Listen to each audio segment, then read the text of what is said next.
শুভ সন্ধ্যা। আচ্ছা, এই সময় নিয়ম সেবা চলছে, আর হচ্ছে সামনে দামোদর মাস আসছে, তাই প্রত্যেককে অনুরোধ করব এই সময় বছরের যদি প্রতিদিন পারো তাহলে প্রদক্ষিণ করো আমার গুরু গোবিন্দকে তুলসীকে মাঝখানে রেখে।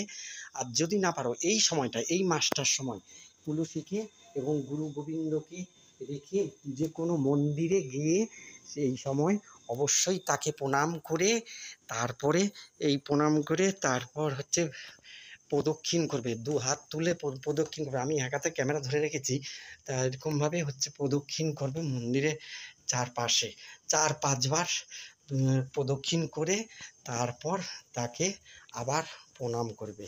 সকালবেলা এবং সন্ধ্যাবেলা হচ্ছে সন্ধ্যা বন্দনা করে তখনই হচ্ছে প্রণাম করে সন্ধ্যা বন্দনা করে প্রণাম করে পুজো করবে, বুঝলে।